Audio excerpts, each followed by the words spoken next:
મિત્રો good morning. હવે આપણે એક બીજો અગત્યનો ટોપિક પીએન જંક્શનની રચના, પ્રશ્ન આવો પૂછાય કે પીએન જંક્શનની રચના સમજાવી અને ડિપ્લેશન વિસ્તારની માહિતી આપો।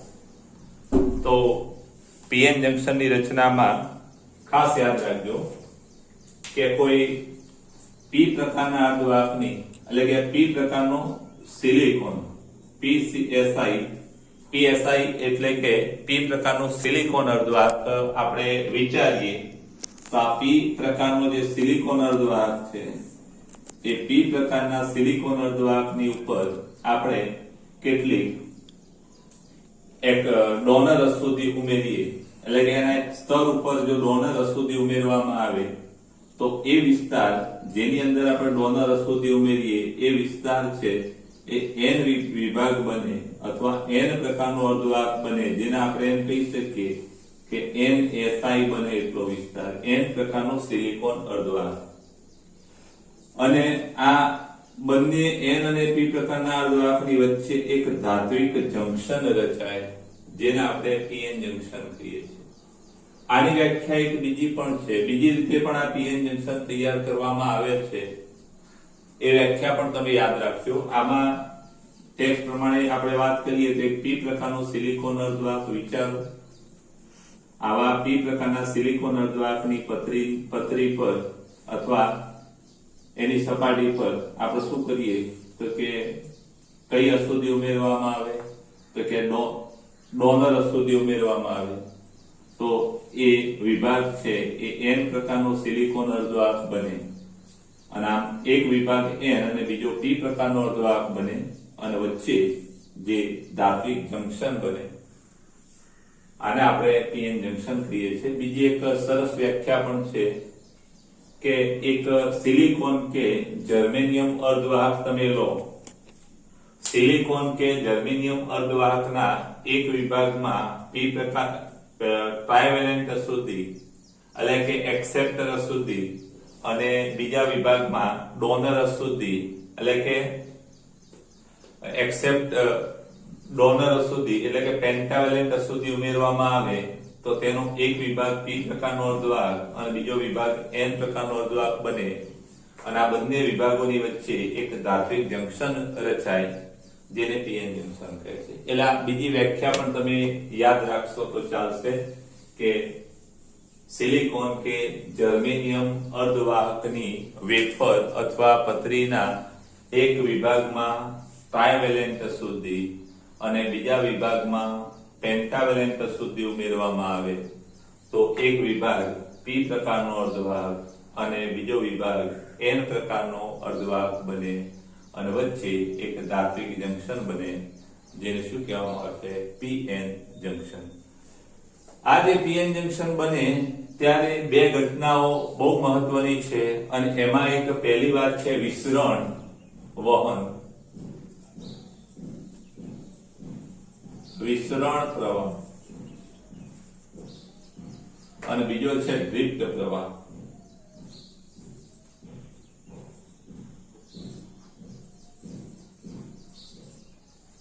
અથવા વિસ્તરણ વહન અને ડ્રિફ્ટ વહન।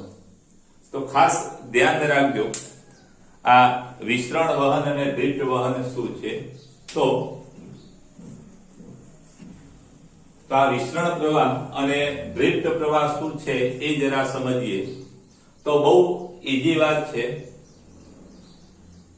આ પીએન જંક્શન ડાયોડ આપણે બનાવીએ ત્યારે જે એન વિભાગ છે એ એન વિભાગમાં મુક્ત ઇલેક્ટ્રોનની સંખ્યા હોલની સંખ્યા કરતા વધુ હોય છે અને પી વિભાગમાં હોલની સંખ્યા એ મુક્ત ઇલેક્ટ્રોનની સંખ્યા ઘનતા કરતા વધુ હોય છે। સંખ્યા ઘનતા એટલે એકમ કદમાં રહેલા ઇલેક્ટ્રોન, અહીંયા એકમ કદમાં રહેલા હોલ, એટલે અહીંયા એકમ કદમાં રહેલા મુક્ત ઇલેક્ટ્રોનની સંખ્યા એકમ કદમાં રહેલા હોલની સંખ્યા કરતા વધુ હોય એટલે કે ઇલેક્ટ્રોનની સંખ્યા ઘનતા હોલની સંખ્યા ઘનતા કરતા વધુ હોય, જ્યારે પી વિભાગમાં હોલની સંખ્યા ઘનતા એ ઇલેક્ટ્રોનની સંખ્યા ઘનતા કરતા વધુ હોય છે અને આ બંને વિભાગો વચ્ચે સંખ્યા ઘનતાના તફાવતના કારણે શું થાય તો n વિભાગમાં મુક્ત ઇલેક્ટ્રોનની સંખ્યા વધુ છે એટલે n વિભાગમાંથી ઇલેક્ટ્રોન છે એનું વહન જંક્શન માંથી p વિભાગમાં થાય એટલે આ જે એમ કહી શકાય કે અહીંયા ઇલેક્ટ્રોનનું વિસ્તરણ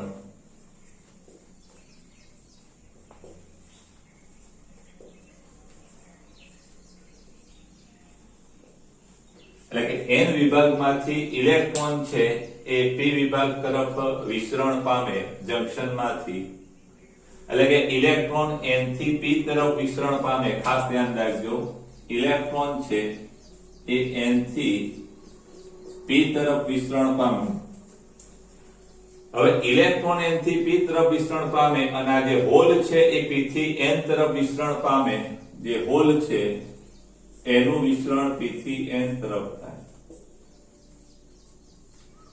હવે આ વિસ્તરણના કારણે થાય શું તો અહીંયા ઇલેક્ટ્રોન n થી p ઇલેક્ટ્રોનનું વિસ્તરણ n થી p તરફ થાય ત્યારે અહીંયા જંક્શન નજીકના n વિભાગમાં ઇલેક્ટ્રોન અહીંથી અહીં આવે એટલે એમ કહી શકાય કે અહીંયા કયું આયન તો અહીંયા અશુદ્ધિ કઈ હોય છે ડોનર એટલે કે n વિભાગમાં ડોનર આયનને છોડતું જાય એટલે અહીંયા આ જે ડોનર આયન છે એ બધા ધન વિદ્યુત ભારિત હોય છે ખાસ યાદ રાખજો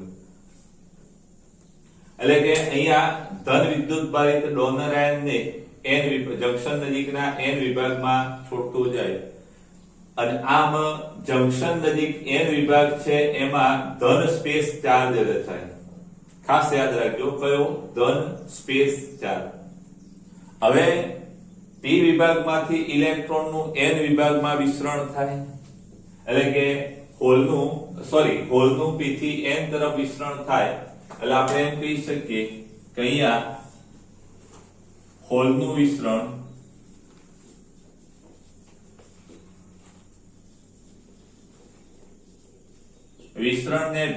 વિસ્તરણને ડિફ્યુઝન કહેવામાં આવે છે અંગ્રેજીમાં એટલે કે p વિભાગમાંથી હોલનું n વિભાગ તરફ જંક્શનમાંથી ડિફ્યુઝન થાય છે અથવા વિસ્તરણ થાય છે હવે હોલ અહીંથી pn તરફ જાય એટલે અહીંયા એ કેવા આયનને છોડતો જાય તો એમ કહી શકાય કે જંક્શન નજીકના p વિભાગમાં આ હોલના વિસ્તરણના કારણે ઋણ વિદ્યુત ભારિત આયન અથવા તેમ કહી શકાય કે p વિભાગમાં જે અશુદ્ધિ હોય છે એ એક્સેપ્ટર હોય છે એટલે આપણે એમ કહી શકીએ કે એક્સેપ્ટર આયનને છોડતો જાય અને આમ વિસ્તરણ પ્રવાહના કારણે ઇલેક્ટ્રોન હોલના ડિફ્યુઝન અથવા વિસ્તરણ પ્રવાહના કારણે અહીંયા જંક્શન નજીકનો n વિભાગ છે ત્યાં ધન સ્પેસ ચાર્જ અને જંક્શન નજીકનો p વિભાગ છે એમાં ઋણ સ્પેસ ચાર્જ જમા થાય અને આ જે જંક્શન નજીકના સ્પેસ ચાર્જ વિસ્તારને શું કહેવામાં આવે છે કે ડિપ્લેશન વિસ્તાર કહેવામાં આવે છે શું કહેવાય તો કે ડિપ્લેશન વિસ્તાર કહેવામાં આવે છે અને આ જે ડિપ્લેશન વિસ્તાર છે એ ડિપ્લેશન વિસ્તારની પહોળાઈ કેટલી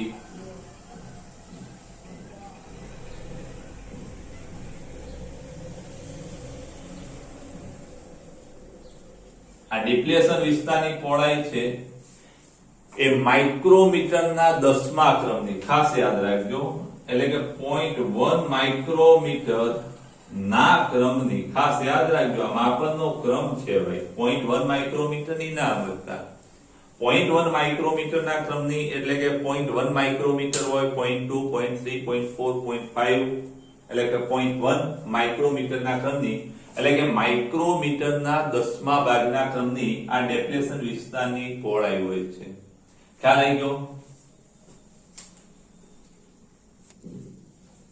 એટલે આ ડિપ્લેશન વિસ્તારની વાત છે એમાં ખાસ યાદ રાખજો કે અહીંયા જે આયનો પરના ઋણ વિદ્યુતભાર છે n વિભાગમાં જે આયનો પરનો ધન વિદ્યુતભાર છે એ આયનો પરનો હોય છે એટલે ગતિ ના કરી શકે એટલે સ્થિર હોય છે એટલે જંક્શન નજીક n વિભાગમાં આ ધન સ્થિર વિદ્યુતભાર અને p વિભાગમાં ઋણ સ્થિર વિદ્યુતભાર હોય છે અને હવે એક બીજી વાત આવે છે, ડ્રિફ્ટ પ્રવાહ કોને કહેવાય? ડ્રિફ્ટ પ્રવાહ માટે બીજો શબ્દ વપરાય છે વહન પ્રવાહ. તો વહન પ્રવાહ,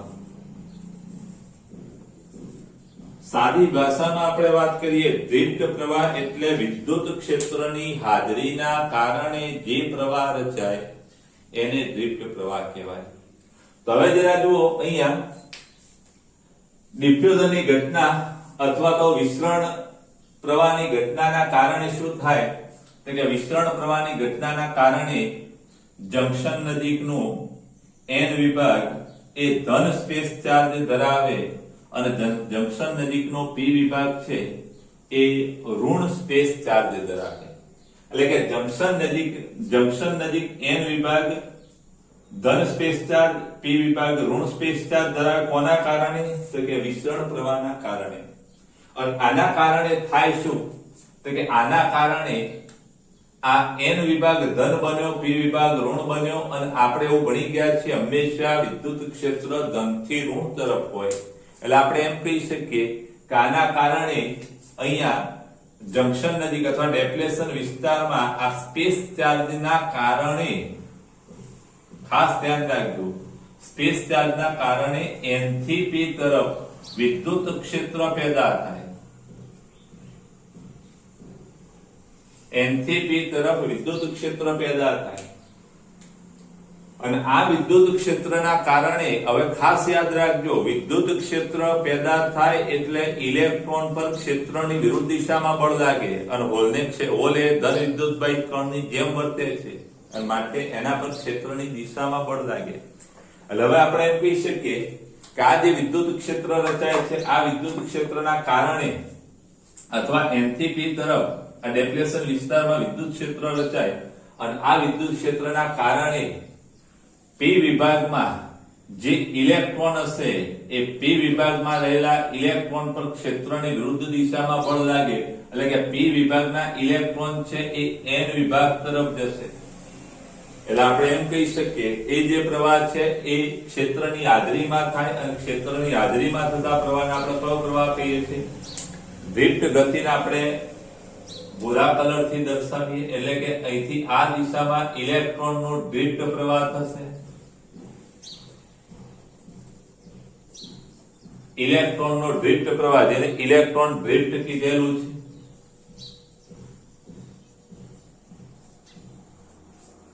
અને N વિભાગમાંથી P વિભાગમાં ક્ષેત્રની દિશામાં ધન વિદ્યુતભારી કણની જેમ વર્તું એવું હોલ આવે. એટલે આ દિશામાં શું થશે? તો કે આ દિશામાં હોલનું ડ્રિફ્ટ પ્રવાહ રચાશે. એટલે હોલ ડ્રિફ્ટ, આ ખાસ યાદ રાખજો. એટલે આ વિદ્યુત ક્ષેત્રના કારણે N થી P થી N તરફ ઇલેક્ટ્રોનનો ડ્રિફ્ટ પ્રવાહ રચાય છે અને N થી P તરફ હોલનો ડ્રિફ્ટ પ્રવાહ રચાય છે.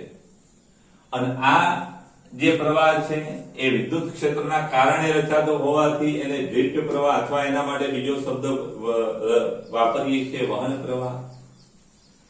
એટલે આવી રીતે વહન પ્રવાહ રચાય છે. હવે ખાસ ધ્યાન રાખજો કે એક પરિસ્થિતિ એવી પણ આવશે કે જ્યારે આ વિસ્તરણ પ્રવાહ અને ડ્રિફ્ટ પ્રવાહ, એટલે કે ડિફ્યુઝન પ્રવાહ અને ડ્રિફ્ટ પ્રવાહ એટલે કે વહન પ્રવાહ, આ બંને સરખા થઈ જાય. આ બંને સરખા થઈ જાય ત્યારે આ વિદ્યુત પ્રવાહોના, આ બંને પ્રકારના વિદ્યુત પ્રવાહો અટકી જાય છે. આમાં ખાસ યાદ રાખજો, આપણે પીએન જંકશન રચના સમજાવી અને ડિપ્લેશન વિસ્તારની માહિતી આપો તો તમારે આ ડિપ્લેશન વિસ્તારની માહિતી આપવાની અને આ છેલ્લે આ વિસ્તરણ પ્રવાહ છે, વહન પ્રવાહ છે એટલે કે ડ્રિફ્ટ પ્રવાહ છે, એ ડ્રિફ્ટ પ્રવાહની પણ માહિતી આપવાની. ખાસ યાદ રાખજો, આ ડિપ્લેશન વિસ્તારની પહોળાઈ છે એ આપણે અશુદ્ધિનું પ્રમાણ બદલી શકતા હોઈએ છીએ.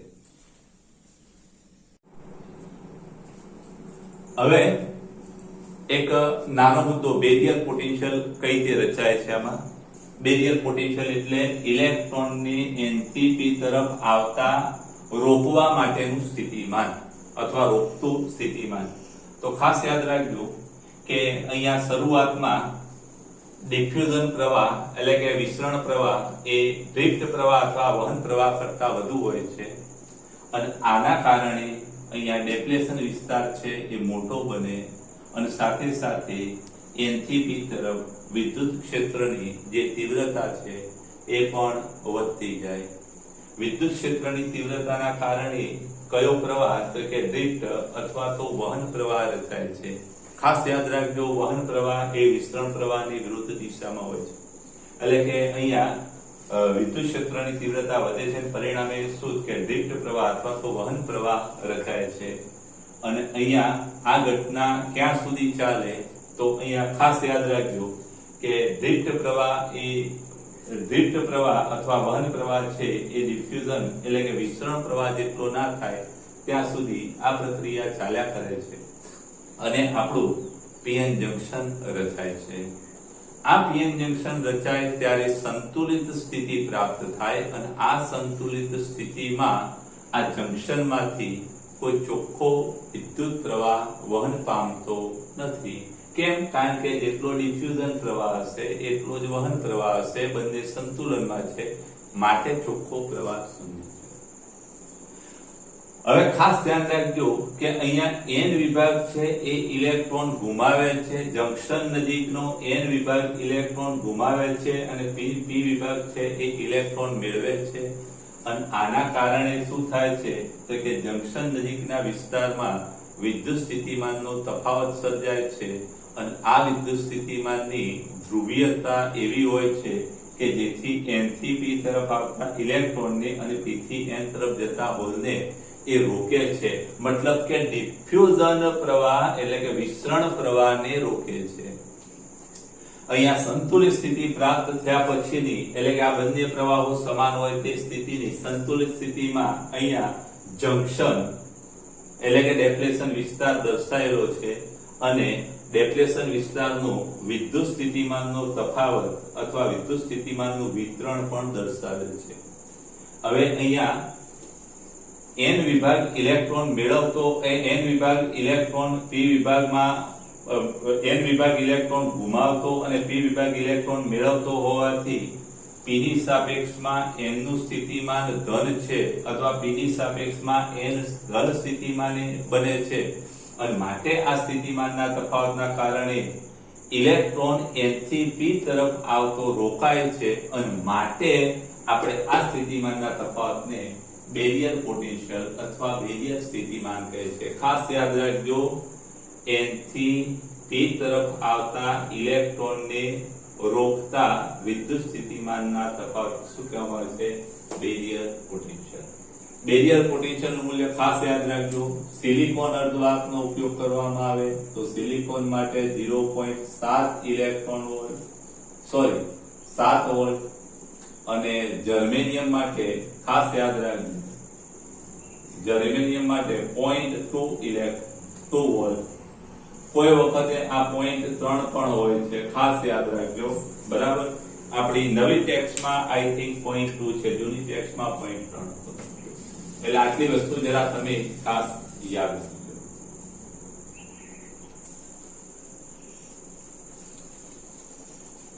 હવે આપણે એક આવો પ્રશ્ન પૂછાય કે પીએન જંકશન ડાયોડની રચના અને પરિપથ સંજ્ઞા દર્શાવો.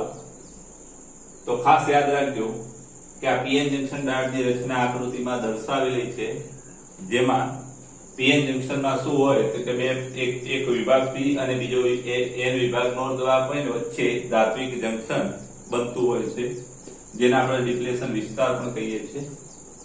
હવે આ ડાયોડના બંને છેડે બે ધાત્વિક જોડાણગ્રહો રાખેલા હોય છે અને આ જે ધાત્વિક જોડાણગ્રહો બે હોવાના કારણે એને પીએન જંકશન ડાયોડ કહેવામાં આવે છે. આ જંકશન અને ડાયોડ, ડાય એટલે બે અને ઓડ એટલે જોડાણગ્રહો. એટલે અહીંયા બે જોડાણગ્રહો છે અને બે જોડાણગ્રહો હોવાના કારણે શું કહેવામાં આવે છે?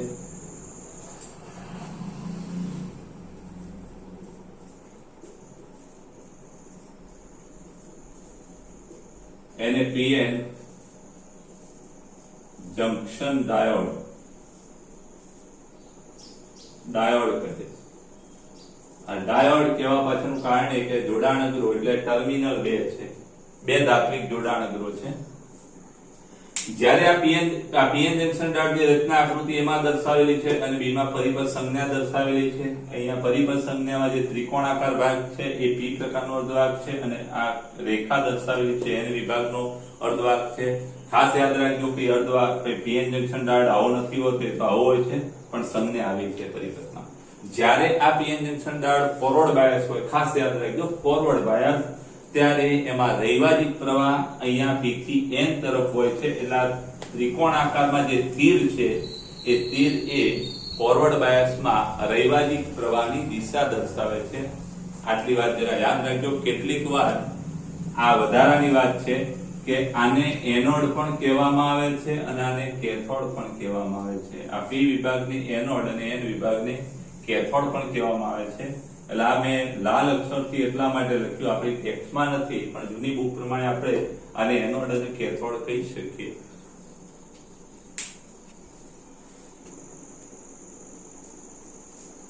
કેટલાક થિયરીના આધારે જે દાખલા છે એ આપણે લઈ લઈએ. એમાં પહેલું છે ઉદાહરણ 14.1. એમાં ખાસ યાદ રાખજો કે કાર્બન, સિલિકોન અને જર્મેનિયમની એક સમાન લેટિસ બંધારણ છે. શા માટે કાર્બન અવાહક છે જ્યારે સિલિકોન ને જર્મેનિયમ અર્ધવાહક છે? તો ખાસ યાદ રાખજો, ઇલેક્ટ્રોન બંધારણ બહુ મહત્વનું છે. એમાં આપણે કાર્બનની વાત કરીએ, સિલિકોનની વાત કરીએ અને જર્મેનિયમની વાત કરીએ તો કાર્બનમાં ઇલેક્ટ્રોન સંરચના 1s2 2s2 2p2, એટલે કે એમાં છેલ્લી કક્ષા 2 છે. એટલે અહીંયા n બરાબર 2 માં 4 ઇલેક્ટ્રોન છે. સિલિકોનની આપણે વાત કરીએ તો n બરાબર 3 માં 4 ઇલેક્ટ્રોન છે અને જર્મેનિયમની વાત કરીએ તો n બરાબર 4 માં 4 ઇલેક્ટ્રોન. તો કાર્બનની વાત કરીએ તો કાર્બનના જે આ 4 ઇલેક્ટ્રોન છે એ બીજી કક્ષામાં હોવાથી ન્યુક્લિયસ સાથે વધુ બળથી જકડાયેલા છે અને વધુ બળથી જકડાયેલા હોવાથી એ મુક્ત થતા નથી અથવા મુક્ત કરવા માટે વધુ ઉર્જાની જરૂર પડે અને માટે આ ઇલેક્ટ્રોન મુક્ત નથી. માટે કાર્બન એ કેવો છે? અવાહક છે. જ્યારે આમાં સિલિકોન અને જર્મેનિયમમાં ત્રીજી ચોથી કક્ષામાં છે એટલે ન્યુક્લિયસથી દૂર છે આ ઇલેક્ટ્રોન અને ન્યુક્લિયસથી દૂર હોવાથી ન્યુક્લિયસ સાથેનું બંધન એનું ઓછું હોય અને માટે એના સહસંયોજનમાંથી ઓરડાના તાપમાને મુક્ત થઈ શકે અને માટે એ કેવા છે તો કે અર્ધવાહક છે. આ પણ અર્ધવાહક હોય. ખાસ યાદ રાખજો, બેન્ડવાદના આધારે પણ આ બાબત સમજી શકાય. તો ખાસ યાદ રાખજો, કાર્બન સી માટે Eg નાનો, Eg બીજી કક્ષામાં એટલે Eg મોટો અથવા Eg greater than C electron count. જ્યારે સિલિકોન અને જર્મેનિયમમાં Eg લેસ ધેન 3 ઇલેક્ટ્રોન હોવાથી આ છે અવાહક છે અને આ છે વાહક. ખ્યાલ આવ્યો? એટલે આ અવાહક છે એનું કારણ કે એના કાર્બન માટે એ બેન્ડ ગેપ ઉર્જા છે 3 ઇલેક્ટ્રોન વોલ્ટ કરતા વધુ છે. એટલે ઇલેક્ટ્રોન સંક્રાંતિ કરી વેલેન્સ બેન્ડમાંથી કંડક્શન બેન્ડમાં જઈ શકે છે. ખાસ યાદ રાખજો. અને એના પછી 14.2 એના પછીનો દાખલો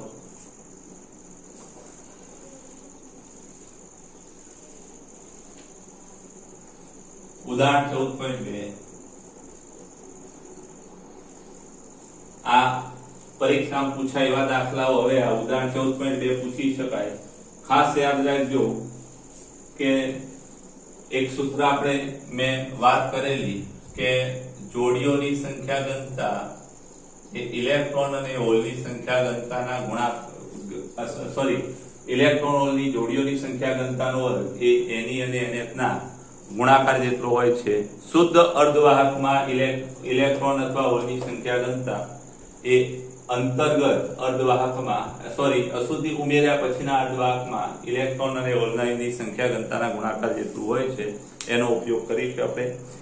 ધારો કે શુદ્ધ સિલિકોન સ્ફટિકમાં 5 × 10⁻28 પરમાણુ પ્રતિ મીટર ક્યુબ છે. ધ્યાન રાખજો, શુદ્ધ અર્ધવાહકમાં જે હોય એ Ni, એટલે કે આ દાખલામાં Ni કેટલા શુદ્ધ અર્ધવાહકમાં 5 × 10, ધારો કે શુદ્ધ સિલિકોન સ્ફટિકમાં 5 × 10⁻28 પરમાણુ પ્રતિ મીટર ક્યુબ એટલે કે N છે, તેને 1 ppm ઘનતા સાંદ્રતા સાથે આર્સેનિક વડે ડોપ કરવામાં આવે છે. ઇલેક્ટ્રોન અને હોલની સંખ્યા ગણો. અહીં Ni આપણને આપેલા છે 1.5 × 10⁻16 પ્રતિ મીટર ક્યુબ. આ Ni આપેલા છે અને સિલિકોનના સ્ફટિકમાં સિલિકોનના પરમાણુ 5 × 10⁻28 છે અને કયા આર્સેનિક એ પેન્ટાવેલેન્ટ અશુદ્ધિ કહેવાય અને પેન્ટાવેલેન્ટ અશુદ્ધિમાં મેજોરિટી કેરિયર શું બનવાના Ni બનવાના.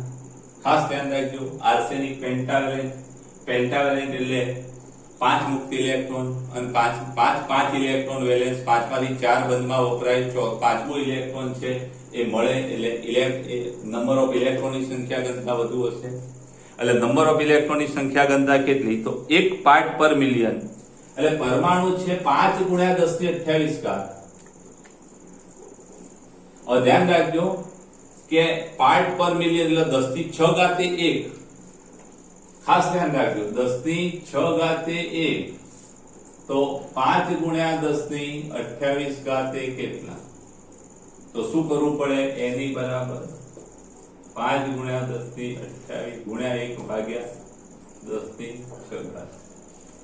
પાર્ટ પર મિલિયન એટલે 10⁶ શુદ્ધ પરમાણુ 1 તો 5 × 10⁻28 કેટલા?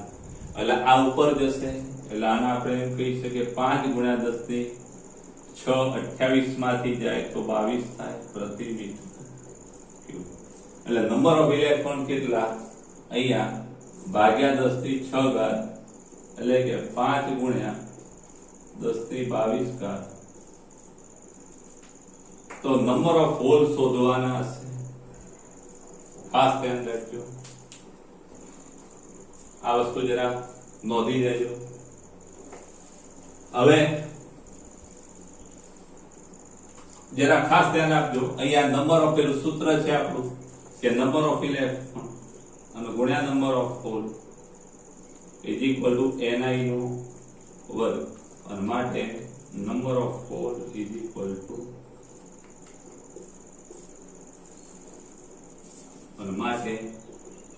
નંબર ઓફ હોલ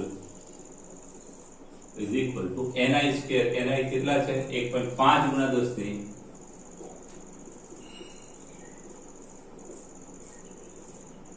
અને ભાગ્યા 5 × 10⁻22. અહીંયા 1.5 તો 2.25 ભાગ્યા 5 એટલે 0.45 અને ગુણ્યા 10⁻16 દુ 32 માંથી 22 જાય એટલે 10, 32 માંથી 22 10 એટલે આના આપણે એમ કહી શકીએ કે 4.5 અને ગુણ્યા 10⁹ પ્રતિ મીટર ક્યુબ આટલા હોય. જરા નોંધી દેજો. એના પછીનો દાખલો 14.3. શું આપણે P પ્રકારના અર્ધવાહક ચોસલાને ભૌતિક રીતે બીજા N પ્રકારના અર્ધવાહક સાથે જોડી PN જંકશન બનાવી શકીએ? તો મિત્રો ખાસ યાદ રાખજો કે 2012 પહેલાના સિલેબસમાં આ વ્યાખ્યા જ આવી હતી કે P પ્રકારના અર્ધવાહકને N પ્રકારના અર્ધવાહક સાથે જોડી PN જંકશન બનાવી શકાય, પણ એવી રીતે જો બનાવી ના શકાય એનું કારણ એ કે કોઈ પણ N અને P પ્રકારના અલગ અલગ ચોસલા લઈએ તેની જે સપાટી છે એ આણ્વિક સ્તરે રહેલી ખળબચડાપણા કરતા પણ વધુ ખળબચડી હોય છે અને એને આપણે જોડાણ કરીએ તો એ જે ધાત્વિક જોડાણ આપણું જે બને છે એવું સારું બની ના શકે. એટલે આવી રીતે આપણે PN જંકશનની રચના કરી શકતા નથી. પરફેક્ટ આપણે એ અર્ધવાહક વેફર લઈ એક વિભાગને p પ્રકારનો બીજા વિભાગને n પ્રકારનો બનાવવો પડે અને આવી રીતે આપણે pn જંકશન તૈયાર કરી શકીએ. એટલે આવી રીતે p અને n પ્રકારના અર્ધવાહકનું જોડાણ કરી અને આપણે pn જંકશન તૈયાર કરી શકતા નથી. આ 14.3 ડિસ્કશન વાળો છે. કેટલાક સ્વાધ્યાયમાં MCQ પણ છે, એ આજે લઈ લઈએ. તો તમે જરા ટેક્સ્ટ જોડે રાખવી અને એમાં પહેલો MCQ આપણો આવો છે કે n પ્રકારના સિલિકોન માટે નીચેના વિધાનોમાંથી કયું સાચું છે. ખાસ ધ્યાન રાખજો, n પ્રકારના સિલિકોન માટે નીચેનામાંથી કયું વિધાન સાચું છે. n પ્રકારના સિલિકોન n પ્રકારનો હોય એટલે આપણને ખબર છે કે એમાં કઈ અશુદ્ધિ ઉમેરેલી હોય, પેન્ટાવેલેન્ટ અશુદ્ધિ ઉમેરેલી હોય. અને પેન્ટાવેલેન્ટ અશુદ્ધિ ઉમેરેલી હોય n પ્રકારના અર્ધવાહકમાં એટલે મુક્ત ઇલેક્ટ્રોનની સંખ્યા હોલની સંખ્યા કરતા વધુ હોય. જરા જોઈએ ઇલેક્ટ્રોન મેજોરિટી વાહકો. ખાસ યાદ રાખજો, n પ્રકારનો અર્ધવાહક છે. 14.1 સ્વાધ્યાય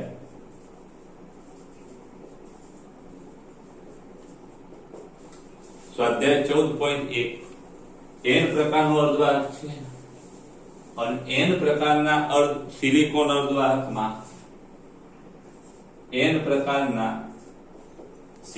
અર્ધવાહકમાં શું વધુ હોય તે મુક્ત ઇલેક્ટ્રોન વધુ હોય અને હોલ ઓછા હોય. એટલે ઇલેક્ટ્રોન મેજોરિટી વાહકો તરીકે અને ઉમેરેલું શું હોય આમાં તો કે પેન્ટાવેલેન્ટ અશુદ્ધિ ઉમેરેલી હોય, જેને આપણે ડોનર કહીએ છીએ. એટલે ઇલેક્ટ્રોન મેજોરિટી ટ્રાઇવેલેન્ટ ઉમેરતા n પ્રકારનો અર્ધવાહક થાય ને. બી ઇલેક્ટ્રોન માઇનોરિટી ના હોય n પ્રકારના, હોલ્સ માઇનોરિટી વાહકો અને પેન્ટાવેલેન્ટ પરમાણુઓ ડોપ્સ કરેલા હોય. વાત સાચી. તો n પ્રકારના અર્ધવાહકમાં હોલ છે એ માઇનોરિટીમાં આવે.